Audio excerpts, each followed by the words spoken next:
In a quiet suburb of Chicago, there lived a woman named Mrs. Eleanor Brooks. She had spent over 35 years as an elementary school teacher in a local public school. She never had children of her own, but to her, every student who passed through her classroom was like a son or daughter. She was known not just for her excellent teaching, but for the way she made each child feel seen, heard, and loved. She would arrive before sunrise, prepare lessons with care, and stay after school to tutor anyone who needed help, often unpaid. Her classroom was filled with color, life, and laughter, but most importantly, it was filled with care. Eleanor never missed a day without a real reason.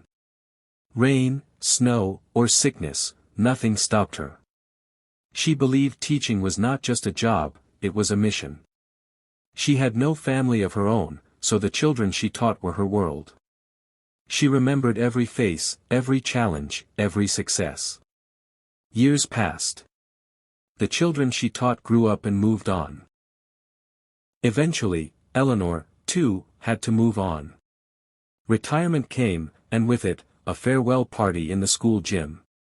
There were tears, hugs, handmade cards, and old students returning just to say thank you. It was a beautiful send-off, and a quiet beginning of a new chapter, solitude. At first, retirement was peaceful. She read books, watered her garden, watched the birds. But as the seasons changed, so did her health. Her once strong hands now trembled from arthritis.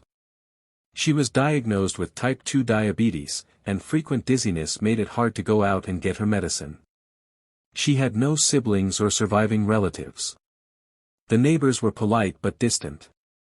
One winter evening, she sat by her window, watching snow fall like feathers from the sky. Her medicine had run out 2 days ago. She had tried to call a pharmacy delivery service, but it had been delayed due to weather. Her body was weak, but her heart ached more from loneliness. That's when the doorbell rang. Slowly, using her cane, she made her way to the door. Outside stood a tall young man with a thick jacket and a warm smile.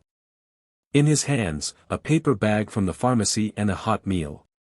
"Mrs. Brooks?" he asked gently. "Yes," she said, surprised.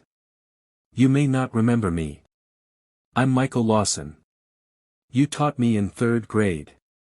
I was the one who always got in trouble for drawing spaceships during math."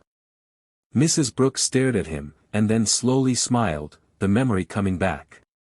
"Michael Lawson. The dreamer." He laughed. "Yes. That's me. Someone told me you weren't doing well. I still live in the city. I came as fast as I could."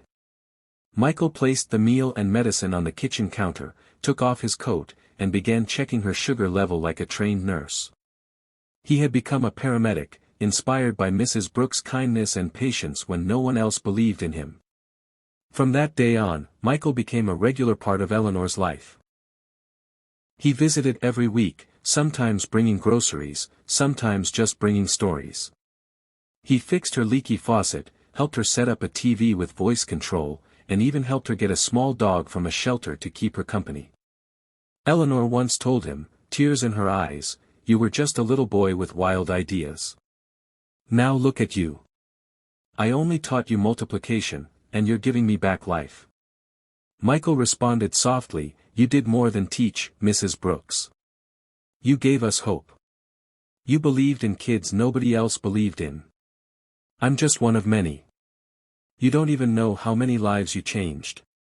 Eleanor Brooks lived many more years, not in isolation, but surrounded by memories, warmth, and the quiet comfort that her life had mattered.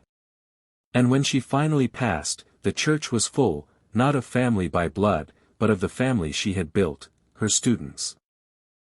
And among them, Michael Lawson stood in the front row, silently promising her that the kindness she once planted would never stop growing.